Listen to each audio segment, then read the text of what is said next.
छात्रों, वाच्य भी छोटा सा ही पाठ है, इसलिए अभी हम इसको पूरा कर लेते हैं। कल पूरे तीनों पाठों का अभ्यास कार्य करेंगे, ठीक है। चलिए, वाच्य। वाच्य का सिंपल अर्थ अगर बोला जाए, सामान्य मीनिंग बोला जाए, तो वाच्य का अर्थ होता है बोलने का ढंग, ठीक है। तो इसकी परिभाषा क्या होगी, ध्यान से सुनिए।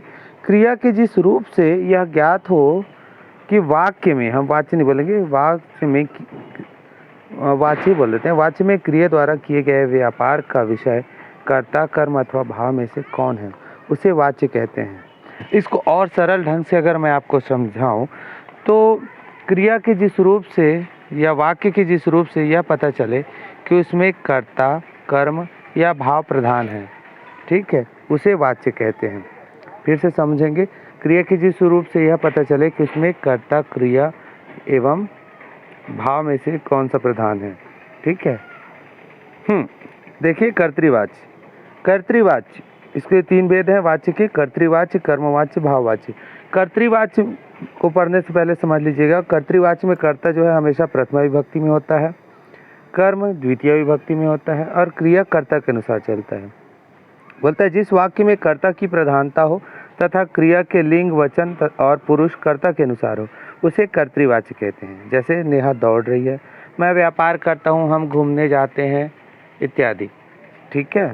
कर्मवाच्य, इसमें याद रखिएगा कर्ता तृतीय विभक्ति में होता है, अर्थात इसमें से या के द्वारा का प्रयोग होता है और इसमें कर्म होता है। ये चीज़ को अच्छे से याद रखना कि कर्मवाच्य में कर्म होता है, कर्म इसमें भी होता है, लेकिन कर्मवाच्य में कर्म जो होता है वो प्रथमा विभक्ति में चला जाता है, ठीक है।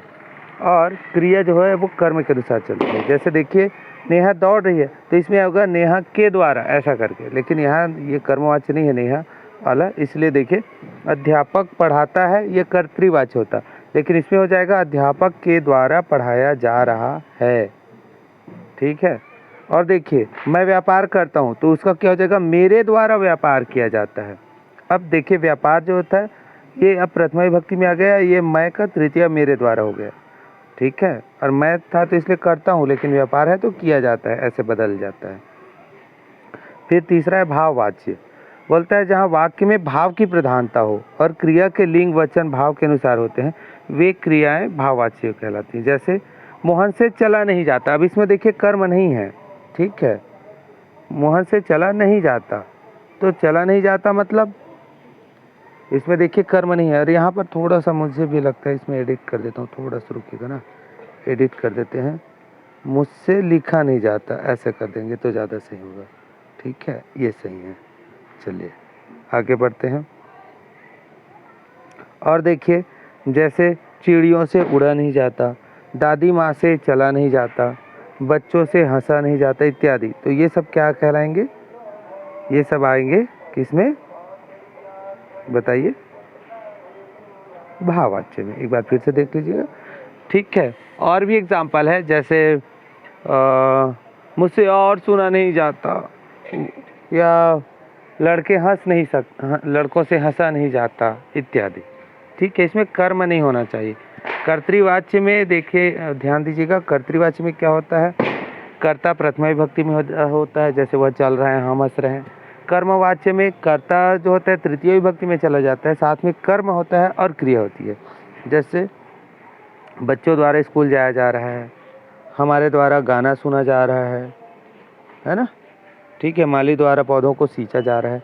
लेकिन भाववाच्य में क्या होता है, कर्ता होता है और क्रिया होती है, ठीक है।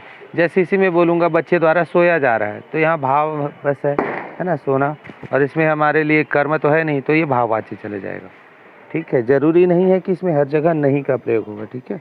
आगे बढ़ते हैं। वाच्य परिवर्तन के थोड़े से नियम देख लीजिए। कर्तृवाच्य से कर्मवाच्य बनाना।